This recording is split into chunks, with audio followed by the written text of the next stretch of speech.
Hello বন্ধুরা, আমি doctor Asadul Sheikh আমার চ্যানেলের পক্ষ থেকে সবাইকে ধন্যবাদ। আজ আমি এই ভিডিওতে এক গুরুত্বপূর্ণ টপিক বা গুরুত্বপূর্ণ হোমিওপ্যাথিক ওষুধ নিয়ে আলোচনা করব।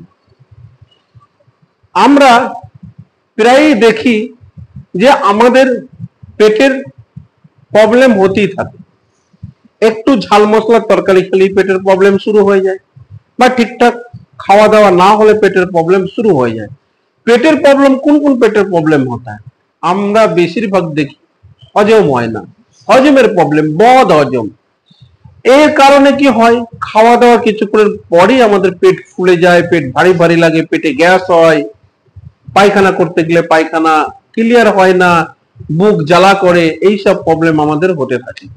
তো আজ আমি এই ভিডিওতে এমন একটা গুরুত্বপূর্ণ হোমিওপ্যাথিক ওষুধ নিয়ে আলোচনা করব, যে হোমিওপ্যাথিক ওষুধটা পেটের প্রবলেম পক্ষে খুবই ভালো, অর্থাৎ ডাইজেশন ডাইজেশনের ক্ষেত্রে, হজমের ক্ষেত্রে খুবই ভালো কাজ করে। এই ওষুধটার নাম হচ্ছে ক্যারিকা প্যাপায়া হোমিওপ্যাথিক ওষুধ। এই ক্যারিকা প্যাপায়া হোমিওপ্যাথিক ওষুধ খুবই ভালো ওষুধ আমাদের পেটের প্রবলেমের জন্য, বিশেষ করে বদ হজমের জন্য। যাদের খাওয়া দাওয়ার পরেও হজম হয় না তাদের ক্ষেত্রে খুবই ভালো ওষুধ। তা চলুন, এই ক্যারিকা প্যাপায়া কোন কোন রোগের জন্য আমরা ব্যবহার করতে পারি, বা কোন কোন প্রবলেম সমস্যার জন্য আমরা ব্যবহার করতে পারি। এক নম্বর হচ্ছে ইনডাইজেশন, মতলব হজম না হওয়া। হজম হলে তো আর কোনো সমস্যাই থাকে না। তো ইনডাইজেশন, হজম না হওয়ার যে সমস্যা, যে প্রবলেম, এর জন্য। কনস্টিপেশন, পায়খানা করতে গেলে পায়খানা ক্লিয়ার হয় না, পেট ক্লিয়ার হয় না, এই কনস্টিপেশনের জন্য। ডিসপেপসিয়া, বদ হজম, অজীর্ণ যে রোগ, এই ডিসপেপসিয়া প্রবলেমের জন্য আমরা ক্যারিকা প্যাপায়া ব্যবহার করতে পারি। আর আমরা কি ব্যবহার করতে পারি, enlargement of the liver, liver যদি বড় হয়ে যায়, এই প্রবলেমের জন্য আমরা ক্যারিকা প্যাপায়া হোমিওপ্যাথিক ওষুধ ব্যবহার করতে পারি। নেক্সট, লস অফ অ্যাপিটাইট, যদি আমাদের ঠিকঠাক ভোক না লাগে, খিদে না পাই, তার জন্য আমরা এই ক্যারিকা প্যাপায়া হোমিওপ্যাথিক ওষুধ ব্যবহার করতে পারি খিদে বাড়ানোর জন্য। আর জ্বর যদি আসে, যে ডেঙ্গু ফিভার, এই ডেঙ্গুর ফিভারেও আমরা কখনো কখনো এই ক্যারিকা প্যাপায়া হোমিওপ্যাথিক ওষুধ ব্যবহার করে থাকি। এই ক্যারিকা প্যাপায়া হোমিওপ্যাথিক ওষুধ কি করে, যে প্লাটিলেটের যে কাউন্ট, এই কারণকে বাড়িয়ে দেয়।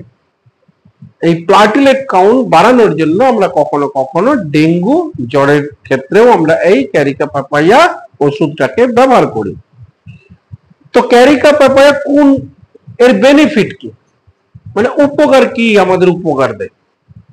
ক্যারিকা প্যাপায়ার যে एंजाइम पेपाइन, काइमोपेपाइन, प्रोटियोलाइटिक, ये सब एंजाइम प्रोटीन को परिपाक করে দেয় ঠিকঠাক। আর ইন্টেস্টাইনের যে গাট আর মোটালিটি বেরিয়ে দেয়। এর ফলে যে আমাদের ডাইজেশন, ইনডাইজেশনের যে প্রবলেম, এই প্রবলেমকে ঠিক করে দেয়। অর্থাৎ হজমের যে সমস্যা, পেটের যে সমস্যা, এই সমস্যাকে ঠিক করে দেয়। নেক্সট যে বেনিফিট হচ্ছে, আমাদের পেটে যে কৃমি হয়, যে প্যারাসাইট, হার্মফুল প্যারাসাইট, কৃমি, এগুলোকে বাইরে বার করে দেয় কে, ক্যারিকা প্যাপায়া হোমিওপ্যাথিক ওষুধ। নেক্সট যে বেনিফিট হচ্ছে, কোলেস্টেরল লেভেলকে রেগুলেট করে, মতলব কোলেস্টেরল লেভেলকে বাড়তে দেয় না। কিভাবে, ক্যারিকা প্যাপায়া যে কন্টেন্ট ফাইব্রাস বেশি থাকে, এই ফাইব্রাস কি করে, কোলেস্টেরল লেভেল को রেগুলেট করে। Next, enlargement of the liver কি করে, ক্যারিকা প্যাপায়া, ক্যারিকা প্যাপায়ার যে কন্টেন্ট, কম্পাউন্ড কন্টেন্ট, এ কি করে, লিভারের যে ফাংশন को বাড়িয়ে দেয়। আর কি হয়, লিভার যে বড় হয় এটাকে কম করে দেয়। এইভাবে লিভার এনলার্জমেন্টের প্রবলেমটা ঠিক করে দেয়। আর কি করে, আমাদের যে ইমিউন সিস্টেম, এই ইমিউন সিস্টেমের কে যে স্ট্রেংথ, যে শক্তি, সেটাকে বাড়িয়ে দেয়। কিভাবে, ক্যারিকা প্যাপায়ার মধ্যে ভিটামিন সি বেশি পরিমাণে থাকার জন্য কি হয়, ভিটামিন সি হোয়াইট ব্লাড সেলের প্রোডাকশন আর ফাংশনকে বেরিয়ে দেয়। এর ফলে কি, ইনফেকশনের বিরুদ্ধে হোয়াইট ব্লাড সেল কি করে, যুদ্ধ করে। যুদ্ধ করে ইনফেকশনকে খতম করে দেয় আর আমাদের শরীরকে রোগ থেকে রক্ষা করে। এইভাবে ইমিউন সিস্টেমকে স্ট্রেংথ বাড়ায়। এইসব বেনিফিট ক্যারিকা পাপায়া আমাদের দেয়। ক্যারিকা পাপায়া কিভাবে আমরা ব্যবহার করব? ক্যারিকা পাপায়া হোমিওপ্যাথিক ওষুধ আমরা যদি ব্যবহার করি তাহলে মাদার টিনচার, এই মাদার টিনচার যে পাওয়ার, এই মাদার টিনচার ওষুধ আমরা কিউ বা মাদার টিনচার যে পাওয়ার, এই পাওয়ারের ওষুধ আমরা ব্যবহার করব। কিরকম ব্যবহার করব? আধা কাপ নর্মাল পানি নেব, তাতে 10 ফোঁটা পানিতে ফেলে দেবো, পানিটাকে মিশিয়ে নেব, মিশিয়ে দিয়ে সকালে একবার আমরা খাবো এইভাবে, খাবার পরে কোনো কিছু, দুপুরে একবার খাবো খাবার পরে কোনো কিছু, আর সন্ধ্যেবেলায় একবার খাবার পরে খাবো। মানে দিনে 3 বার খেতে হবে 10 ফোঁটা করে হাফ কাপ পানির সঙ্গে মিশিয়ে।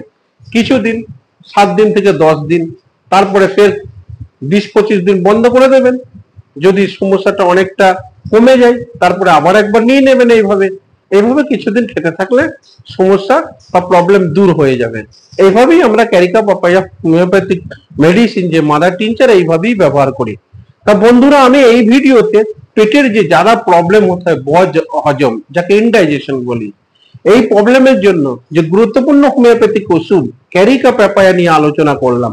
যদি ভিডিওটা ভালো লাগে তাহলে অবশ্যই আমার চ্যানেলটাকে সাবস্ক্রাইব করবেন, সাবস্ক্রাইব করতে ভুলবেন না, একটা লাইক করবেন। হোমিওপ্যাথিক রিলেটেড কোনো ওষুধ বা চিকিৎসা সম্বন্ধে জানতে চাইলে কমেন্ট বক্সে অবশ্যই কমেন্ট করবেন আর বন্ধুদের সঙ্গে শেয়ার করবেন। এই ভিডিওটা শুধুমাত্র ইনফরমেশনাল বা এডুকেশনাল পারপাসে অনলি। কেউ যদি হোমিওপ্যাথিক ওষুধ সেবন করতে চান তাহলে অবশ্যই রেজিস্টার কোনো হোমিওপ্যাথি ডাক্তারের সঙ্গে পরামর্শ করার পরেই হোমিওপ্যাথিক ওষুধ নেবেন। আজ এই পর্যন্ত, ফের আপনাদের সঙ্গে দেখা হবে আমার পরের ভিডিও। ততক্ষণ পর্যন্ত আপনারা সুস্থ থাকবেন, ভালো থাকবেন।